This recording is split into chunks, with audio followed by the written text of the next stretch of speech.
Hello everyone, welcome to Krishnaniti maths YouTube channel. आज से हम स्टार्ट कर रहे हैं फाउंडेशन बैच, जहां पर मैथ्स को बिल्कुल बेसिक से लेकर एडवांस तक कवर किया जाएगा, स्टेप बाय स्टेप, जीरो से स्ट्रॉन्ग लेवल तक। अगर आप किसी भी कॉम्पिटिटिव एग्जाम की प्रिपरेशन कर रहे हो, जैसे यूपीएसआई, एसएससी या कोई और भी, ये बैच आपके लिए बहुत हेल्पफुल होने वाला है। और आज हमारा पहला टॉपिक है प्रॉफिट एंड लॉस। इस चैप्टर को हम इतना क्लियर करेंगे कि एग्जाम में कोई भी क्वेश्चन आप कॉन्फिडेंटली अटेम्प्ट कर पाओ। यहाँ सिर्फ क्वेश्चन सॉल्व नहीं करेंगे हम, बल्कि हर एक कॉन्सेप्ट को डीपली समझेंगे, और साथ ही एग्जाम के लिए जो यूजफुल शॉर्टकट्स होते हैं, ट्रिक जैसा कुछ नहीं होता। मतलब शॉर्टकट जितने हम स्टेपों को स्किप कर पाए, मतलब डायरेक्ट आंसर निकाल पाए, वो सब हम सीखेंगे। तो आप ना वीडियो को एंड तक जरूर देखना। तो आज हमारा पहला जो हम टॉपिक स्टार्ट करने वाले हैं, वो करने वाले हैं प्रॉफिट एंड लॉस। ये हमारी पहली क्लास है, और ये कंटिन्यू क्लासेस आती रहेंगी। जो पहला ही हम स्टार्ट कर रहे हैं, वो कर रहे हैं प्रॉफिट एंड लॉस से। Profit and loss.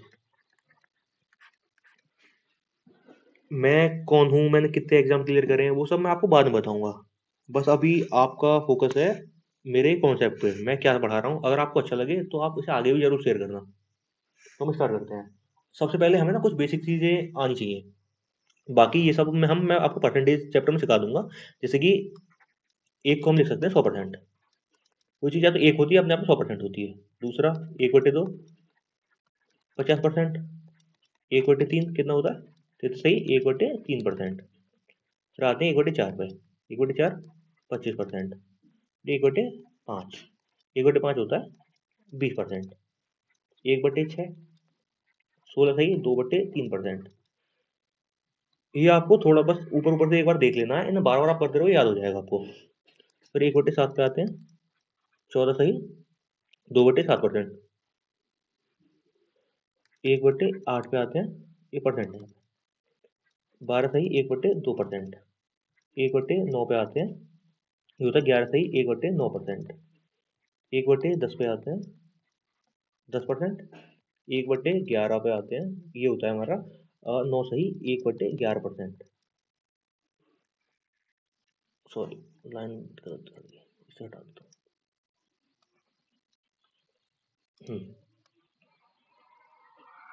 फिर हम आते हैं 1/12 पे। ये क्या होता है हमारा? 1/12, 8 सही, पेन कहाँ जा रही है, 8 सही, 2/3%। 8 सही, 1/3%। सॉरी, 1/13, 7 सही, 9/13%।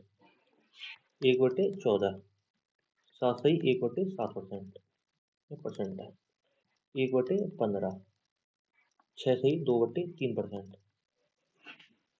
फिर आते हैं हम 1/16 पे, 6 सही, 1/4%। तो आते हैं 1/17 पे, इसे लिखते हैं 5 सही, 15/17%। फिर आते हैं 1/18 पे, ये होता है हमारा 5 सही, 5 सही, 18/90, 5/9%। 1/19, 5 सही, 5/19%। और लास्ट हमारा 1/20, सिंपली लिखेंगे 5%। ये आप इन्हें बार बार देखते रहना, ये आपको ऐसे ही इसे याद हो जाएंगे। अब हम स्टार्ट करते हैं ना चैप्टर। ये तो बस बेसिक है, तो हम स्टार्ट बात करते हैं। अच्छा, सबसे पहले प्रॉफिट एंड लॉस में होती क्या क्या चीजें हैं, जिन्हें हमें जानना बहुत जरूरी है। देखो, प्रॉफिट एंड लॉस में तीन टर्म आती हैं सबसे ज्यादा। क्या क्या? सबसे पहले तो आता है सीपी। सीपी यानी कॉस्ट प्राइस, इसी को हिंदी में बोलते हैं क्रय मूल्य। फिर उसके बाद आती है एसपी, या या फिर सेलिंग प्राइस, या इसी को बोलते हैं विक्रय मूल्य। विक्रय मूल्य। फिर एक चीज, अब हम किसी चीज को सपोज दैट हम खरीदते हैं 100 में। हमारे पास दो तरीके, या तो हम इसे लाभ में बेचें या हानि में बेचें। यानी अगर हमने 120 में बेच दी तो हमें लाभ होगा, यानी प्रॉफिट होगा, लाभ। इसे हम खाली पी लिख लेते हैं। अगर हमने यही चीज 100 में ना बेच के हमने ये बेच दी 90 में, तो हमें हानि होगी, लॉस होगा। इसे हम एलसीडी नोट करते हैं। अच्छा, लेकिन एक चीज कॉमन होती है, जो भी हमें लाभ हो या हानि हो ना, वो हमेशा होती सीपी पे ही है। जैसे ये हम डायरेक्ट लिख सकते हैं, जो प्रॉफिट बराबर, प्रॉफिट क्या होगा, अगर ये हमारा विक्रय मूल्य ज़्यादा होगा, यानी एसपी जब हमारा ज़्यादा होगा, एसपी में से सीपी को हटा दो, तो वो जो आएगा वो आएगा प्रॉफिट निकल गया, यानी जो लाभ आएगा वो विक्रय मूल्य में से क्रय मूल्य को घटा के आएगा। अच्छा, हानि क्या आएगी, लॉस। लॉस भी सेम है, बट इसमें लॉस में क्या होगा, लॉस कब होता है, जब हमारा सीपी तो ज़्यादा है, हमने खरीदी तो चीज़ महंगी है बट बेच हमने सस्ती दी, तो हम सीपी में से एसपी को जब घटा देते हैं तो हमारा लॉस निकल के आता है। अच्छा, लॉस परसेंटेज हम कैसे निकालते हैं, या प्रॉफिट परसेंटेज कैसे निकालते हैं, प्रॉफिट परसेंटेज हम निकालते हैं सीपी पे निकालते हैं, सब बटे में सीपी रहेगा हमेशा, सीपी बटे ऊपर क्या लिख लेंगे आप, प्रॉफिट कितना इंटू 100। प्रॉफिट कैसे निकालेंगे, एसपी माइनस सीपी, यहाँ लिख दें एसपी माइनस सीपी गुणा 100। लॉस कैसे निकालेंगे, लॉस परसेंट बराबर निकलेगा ये सीपी पे ही, सीपी माइनस एसपी, क्योंकि यहाँ पे सीपी ज्यादा होता है, मतलब क्रय मूल्य तो ज्यादा है, विक्रय मूल्य कम है, तभी तो लॉस होगा, इंटू 100। ये तो हमारी होगी बेसिक बात है। अब हम थोड़ा इन्हें क्वेश्चन की फॉर्म में सीखते हैं कैसे। जैसे कि सपोज दैट कोई वस्तु है, दो चीजें होती हैं, मैं एक साथ समझाता हूँ आपको। एक वस्तु है, हमसे हमें दे रखा है सीपी इसका 400 है, और इसमें प्रॉफिट हो रहा है 25% का, और हमसे एसपी पूछा है, एसपी पूछा है। और दूसरी कंडीशन है कि हमें दे रखा है एसपी, एसपी हमारा 500, मतलब विक्रय मूल्य 500 दे रखा है, यहाँ पे क्रय मूल्य दे रखा है, यहाँ विक्रय मूल्य दे रखा है, ठीक है। और इसका भी प्रॉफिट 25% का है, हमें यहाँ पे पूछा सीपी, सीपी कितना है, क्वेश्चन मार्क, यानी क्रय मूल्य कितना है। अब इन्हें करने हैं 4 तरीके होते हैं, कैसे। पहले इसमें इसे वाले करते हैं, इसका पहला तरीका क्या हो सकता है। अच्छा, हमें एसपी फाइंड करना है, सीपी हमारा 400 है, और लाभ हमें हमेशा सीपी पे होता है, तो 400 का लाभ कितना हो रहा है, 25%, 25/100, इससे कट जाए 4 बार, 25 का 100, 400 प्लस 100 यानी 500। हम ऐसे एसपी फाइंड कर लेंगे। दूसरा तरीका क्या हो सकता है,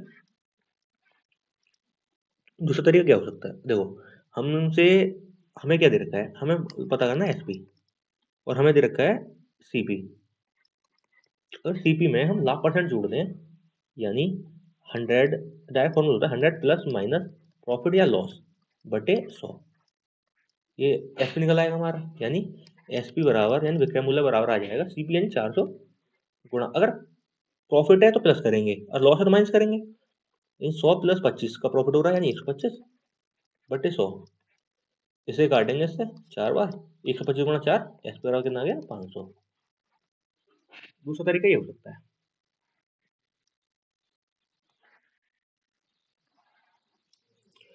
अच्छा, तीसरा तरीका क्या हो सकता है, हम हर क्वेश्चन में ऐसा 4 तरीके नहीं लगाएंगे, बट हमें पता होना चाहिए हम कैसे कैसे कर सकते हैं।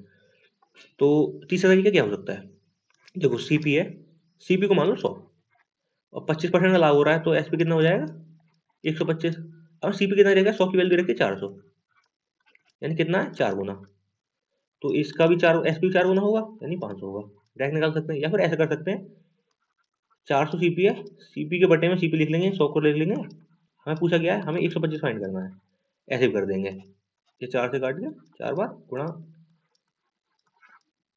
सीधे 500 आ जाएगा। अच्छा, चौथा तरीका क्या हो सकता है, चौथा तरीका ये हो सकता है, देखो हमें क्या दे रखा है, 25% का लाभ है, हम अभी सीख के आए 25% फ्रैक्शन वैल्यू क्या होती है, 1/4, ये आप याद कर लेना। अच्छा, हमेशा नीचे आता है सीपी, क्योंकि मैंने बताया था लाभ हो या हानि हो सीपी पे होती है, तो इस पे सीपी पे 1 का लाभ हो रहा है, यानी ये प्रॉफिट है, तो यानी 4 की वैल्यू कितनी दे रखी है हमें, 400 वैल्यू 4 की, यानी सीपी की। हमें क्या पूछ रहा है, हमने पूछा एसपी, एसपी क्या होगा, क्रय मूल्य प्लस लाभ, यानी 4 और 1 5 होगा एसपी, तो गुणा 5, इससे कट जाएगा 4 100 बार बराबर 500। अच्छा, अब यही सेम होगा यहाँ पे, यहाँ पे हमारे साथ क्या दे रखा है, हमें एसपी दे रखा है, तो हम पहला तरीका क्या हो सकता है, देखो सबसे पहले मान लो हमसे सीपी पूछा है ना, तो पहले तरीके में मान लो सीपी को एक्स, सीपी बराबर एक्स, अच्छा, सीपी क्या होता है? तो इसे हम लिखते हैं सीपी बराबर एसपी गुणा 100, मुझे ब्रैकेट नहीं लगाना चाहिए, गलती से लग गया, सीपी गुणा 100 बटे 100 प्लस माइनस प्रॉफिट या लॉस, प्रॉफिट या लॉस। तो सिंपली सीपी बराबर कितना हो जाएगा? सीपी बराबर एसपी कितना, 500 गुणा 100। अब यहाँ पे प्रॉफिट हो रहा है 25% का, यानी 100 प्लस 25 यानी 125, इससे कट जाएगा 4 बार, कितना आ गया? 400, हमारा सीपी आ गया। ये तो हो गया पहला तरीका। हम सब में ये नहीं रहेंगे, हमें देखना है हमारी बेस्ट अप्रोच क्या हो सकती है क्वेश्चन को करने की। मैं अभी एक्स वाला बता रहा था, मैं दूसरा लगाने लगा। हम पहले इस वाले कर दें, हमने सीपी एक्स मान लिया, सीपी बराबर में एक्स मान लिया। अच्छा, हमें हो क्या रहा है? एसपी, एसपी क्या होता है? CP plus profit. अच्छा, सीपी कितना है हमारा? सीपी कितना है हमारा? एक्स माना है, प्लस एक्स पे तो प्रॉफिट होगा कितने का? 25% का, यानी 25 बटे 100। एसपी कितना दे रखा है? 500, 500 बराबर कितना हो जाएगा? एलसीएम लेंगे इसका, 100 एलसीएम आ जाएगा, तो 100x प्लस 25x, यानी 500 बराबर कितना आ जाएगा? 125x बटे 100। तो यहाँ से इससे कट जाए 4 बार, तो x बराबर कितना आ जाएगा हमारा? 400, और x क्या माना था ना सीपी को, तो सीपी बराबर 400 आ गया। हम सीपी तो फाइंड करना है यहाँ पे। दूसरा तरीका ये हो सकता है। अच्छा, तीसरा तरीका क्या हो सकता है? तीसरा तरीका हमारा सिंपली, हमने ये वाला कर लगाया था ना यहाँ पे सीपी को 100 मानने वाला, तो हमेशा सीपी को ही 100 मानेंगे, क्योंकि लाभ और हानि सीपी पे होती है। सीपी 100 मान लिया, तो एसपी कितना हो जाएगा? 125। हमें 125 की वैल्यू दे रखी है 500, कितने गुना है? 4 गुना, तो सीपी की भी 4 गुना हो जाएगा, यानी 400। यहाँ ऐसे भी कर सकते हैं कि 400 बटे 100, यानी सीपी को सीपी के बटे में रखेंगे, गुणा एसपी कर देंगे, 125 गुणा कर देंगे, तो भी आंसर आ जाएगा। सॉरी, एसपी के बटे में एसपी को रखेंगे, क्योंकि एसपी की बने ना यहाँ पर, तो और सीपी गुणा कर देंगे, तो हमारा क्रय मूल्य निकल आएगा। चौथा तरीका क्या था? फ्रैक्शन वैल्यू वाला। 25% है, इसकी फ्रैक्शन वैल्यू होती है 1/4, 4 क्या है वो सीपी, एक क्या है प्रॉफिट, तो एसपी कितना आ जाएगा? 4 और 1 5, 500 की वैल्यू कितनी दे रखी है? एसपी 500 दे रखा है, 500 वैल्यू 5, हमसे पूछा है सीपी यानी 4, इसे कट जाएगा 100 बार, कितना आ गया सर? 400। तो ये चीजें होती हैं और ऐसे ऐसे निकाल सकते हैं। हम अब आगे बढ़ेंगे तो हमारे पास कुछ चीज क्या आती है, जब इससे थोड़ा आगे बढ़ेंगे तो और भी चीज आती है कि हम जाते हैं, हम किसी रेस्टोरेंट में गए, रेस्टोरेंट नहीं, किसी शोरूम में गए हम, तो वहां पे हम क्या देखते हैं? सामान है, उन्होंने कुछ उसमें मार्केट प्राइस लिख रखा है, उसे थोड़ी छूट भी दे रहे हैं, वो उसे बेच रहे हैं, तो उस हिसाब से हमें उससे फायदा होता है। तो हम लिखते हैं जैसे कि अभी एलपीजी बहुत महंगी हो रही है, तो ज्यादातर लोग जा रहे हैं इंडक्शन पे, मतलब इलेक्ट्रॉनिक वाले चूल्हे होते हैं। तो मान के चलो आप गए, उसका एमपी दे रखा है उसने 1000 रुपये, तुमने बोला 1000, उसने बोला 1000 रुपये का है, आप बोलो अरे ना कुछ डिस्काउंट करो, तो अगर नहीं डिस्काउंट नहीं है तो आप जाने लगे। बट फिर वो उसने सोचा यार ग्राहक लौट के जा रहा है तो कर देता हूँ, तो उसने तुम्हें डिस्काउंट दे दिया 20% का, 20% डिस्काउंट दे दिया। इसे ढंग से लिखते हैं, उसने आपको डिस्काउंट दे दिया 20% का, डिस्काउंट परसेंट का 20, तो चीज कितनी पड़ जाएगी? डिस्काउंट काय पे दिया जाएगा? एमपी पे। एमपी क्या होता है? जैसे कोई भी सामान लेके आते हैं उसके पीछे चिट लगी रहती है, तो वहीं पे लिखा होता है MRP 1000, तो ऐसे करके एमपी बोलते हैं मार्केट प्राइस को या मार्केट प्राइस को। तो एमपी 1000, इस पे डिस्काउंट मिल जाएगा, चीज कितनी पड़ जाएगी? 800 की, सिंपल है। अच्छा आप बोलो ना ना अब भी महंगी है, तो बोले तो ठीक है 10% का डिस्काउंट और देता हूँ, लेकिन वो 10% डिस्काउंट इस पे नहीं देगा। अब तुम्हें चीज 800 की उसने कर दी, तो इस पे 800 पे 10% डिस्काउंट और दे देगा, 800 पे 10% 80, यानी अब चीज कितनी पड़ेगी ना? 720 की। मैं आपको बताना क्या चाह रहा हूँ, हमारे पास क्वेश्चन आता है कि किसी वस्तु पे क्रम से 20% और 10% का डिस्काउंट दिया गया, तो ओवरऑल डिस्काउंट कितना मिला?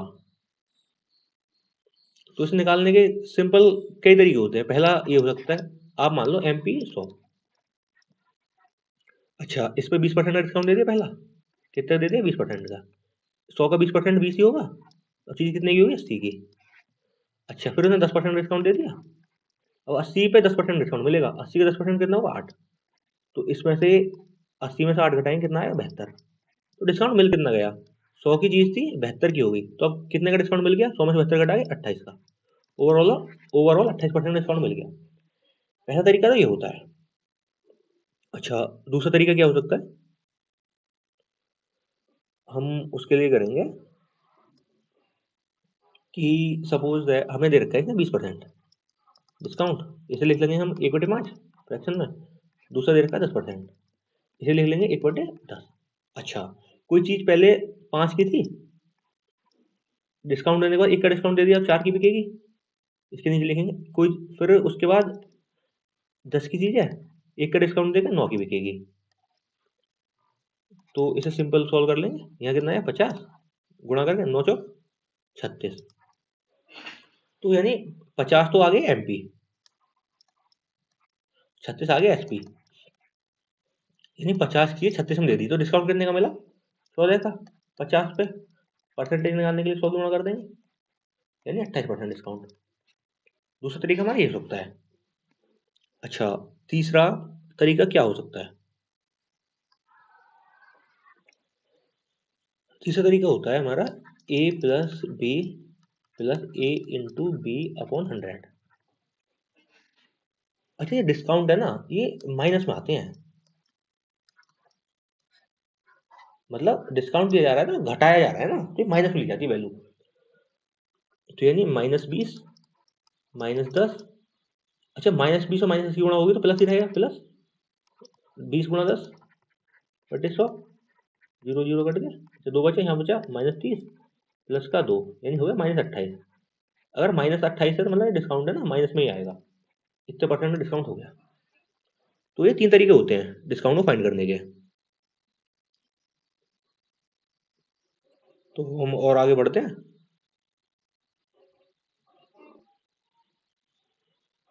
अब हमने ये भी सब भी सीख लिया, हमारे को छूट नहीं रहा है। ठीक है, ये पहला था। अब हम आते हैं सक्सेस डिस्काउंट पे। अच्छा, जैसे सोच के देखो, अगर आप एक कहीं गए, सपोज दैट एक लड़का है, तैयारी कर रहा है सीजीएल की, नहीं हो पाया फाइनल, दुकान खोल ली।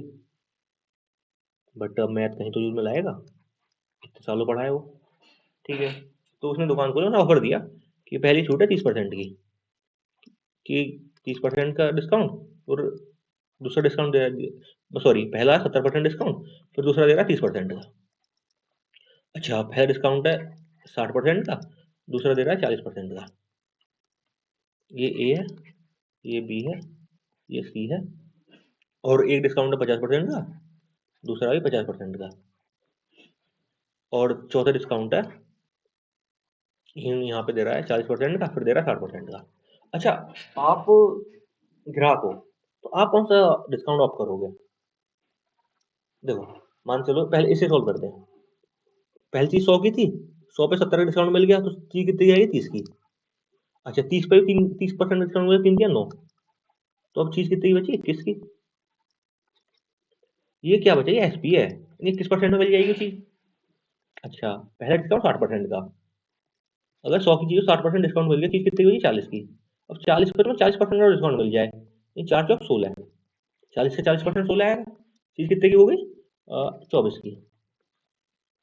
बराबर पहले पहले 100 की चीजें 50% डिस्काउंट मिलेगा तुम्हें, तो चीज कितने की बची? 50 की बची। 50 पर 50 का डिस्काउंट मिल जाएगा, यानी 50 का 50% कितना आएगा? 25। तो वस्तु कितनी की हो गई? 25 की। अच्छा, पहले मिल गया तुम्हें 40 का डिस्काउंट, 100 की चीज पे 40 का डिस्काउंट मिल गया, चीज बची 40 की। अब सॉरी, 100 की चीज पे 40 का डिस्काउंट मिल गया, चीज 60 की बची। अब 60 पे भी 60 का डिस्काउंट और मिल गया, 60% का, ये 6 36, तो चीज कितनी बची? 24 की। यहाँ से दो चीज, एक चीज तो ये समझो कि देखो मैंने यहाँ पे क्या करा है, ये 60 पहले लिख दिया, यहाँ 60 बाद में लिख दिया, यहाँ 40 पहले लिख दिया, यहाँ 40 बाद में है। अगर डिस्काउंट पलट के भी लिख लो ना, उससे कोई फर्क नहीं पड़ता। तो दोनों में कंडीशन में 24 ही आंसर आ रहा है हमारा। अच्छा, और सबसे आपके लिए कौन सा फायदा रहेगा, जो 21 रुपए देने पड़ रहे हैं, 100 की चीज पे 21 रुपए देने पड़ रहे हैं, यहाँ 24 देने पड़ रहे हैं, यहाँ 25, यहाँ 24, तो सबसे बढ़िया ये है। अच्छा, अगर पेपर में ऐसा ऑप्शन आए तो हम इसे ऐसे थोड़ी ना करेंगे बार बार चेक करके। हम अगर चीजें मतलब सारी वैल्यू सेम से, अगर इनका टोटल सम इक्वल बैठ रहा है ना, सबका सम देखोगे 100 बैठ रहा है, 70 30 100 40 100 60 100 50 50 100 40 60 100, तो इनमें सबसे ज्यादा डिफरेंस जिसमें होगा ना, वो सबसे बढ़िया है। या फिर गुणा करके जो सबसे कम आएगी वो बढ़िया है, या फिर जिनमें सबसे ज्यादा डिफरेंस बैठेगा वो बढ़िया है, ग्राहक के लिए, दुकानदार के लिए नहीं। अगर वस्तु सस्ती बेची जा रही है तो ग्राहक को के लिए तो फायदा है। देखो यहाँ पे डिफरेंस कितने का आ रहा है, 40 का। यहाँ डिफरेंस कितने का आ रहा है, 20 का। यहाँ डिफरेंस कितना आ रहा है, 0। यहाँ डिफरेंस कितना आ रहा है, 20 का। तो सब में 40 का यहाँ आ रहा है, तो ये बढ़िया है। गुणा करो इनकी, 7 के 21, 2100, इसका 2400, इसकी 2500, 50 गुणा 50, इसका भी 2400 आएगा। तो गुणा करके सब में कम कहाँ आ रहा है, यहाँ पे 2100। तो ये सबसे बढ़िया है। हम ऐसे करके चेक करते हैं, ठीक है। हम आगे बढ़ते हैं। फॉर्मूला वगैरह में सब सीख लिया, ये सब भी हमारा क्लियर है। अब हम क्या सीखेंगे,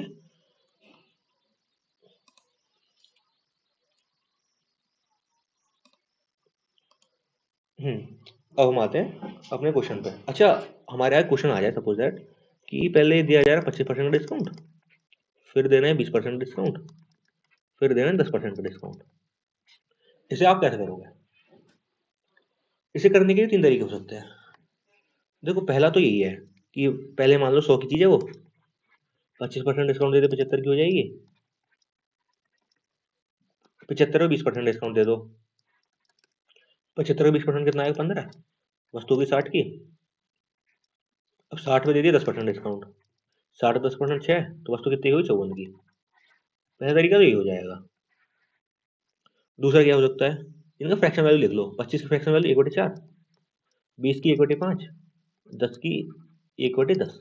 अच्छा, यानी 4 की चीज 1 का डिस्काउंट देकर 3 में बिकी जाएगी, 5 की चीज 1 का डिस्काउंट देकर 4 में बिकी जाएगी, और 10 की चीज 1 का डिस्काउंट देकर 9 में बिकी जाएगी। अच्छा, 4 से 4 तो कट गए, काट दो, 10 पंजे 50, 9 तिया 27, यानी 50 की 27 में बिकी जा रही है, तो डिस्काउंट कितने का हो गया, 23 का। 50 पे गुणा 100। अच्छा देखो, यहाँ पे ना ये वस्तु इतने में बेची जा रही है, ये डिस्काउंट नहीं है। डिस्काउंट कितना होगा, 100 में से 54 घटा दो, तो डिस्काउंट कितने का बचा, 46 का डिस्काउंट। तो यहाँ पे भी इससे 2 बार कट जाएगा, डिस्काउंट कितने का, 40% का। और एक तरीका और क्या हो सकता है, वो हम बहुत जगह यूज भी करते हैं बट नहीं भी करते। 25% है, 20% और 10%। अच्छा, हम इनमें मिला के भी लगा लें। अच्छा, 25 प्लस 20 माइनस 25 गुणा 20 यानी 500 बटे 100, 45। इससे 5 बार कटेगा, 45 में से 5 गए तो 40। यहाँ डिस्काउंट तो मिल गया 40% का। अच्छा, अब बचा कितना, 10। अब इसमें और इसमें लगा दो सक्सेसिव, 40 में और 10 में, इनका योग 40 10 50 माइनस 40 गुणा 10 400 बटे 100 इन 4, 50 में 4 गड़ा 40, यहाँ डिस्काउंट हो गया 40% का। अच्छा, तीसरा क्या हो सकता है हमारा, मतलब चौथा क्या हो सकता है, लास्ट। एक फॉर्मूला भी होता है, उसे आप चाहो तो डायरेक्ट रट सकते हो। फॉर्मूला क्या होता है, A plus B plus C minus A B plus B C plus C A बटे 100। यहाँ आएगा plus plus A B C upon 10,000। ये कभी हम यूज नहीं करते ज्यादा वैसे, ये 10,000 है, या एक और जीरो। इसे हम इसे ढंग से लिख देते हैं,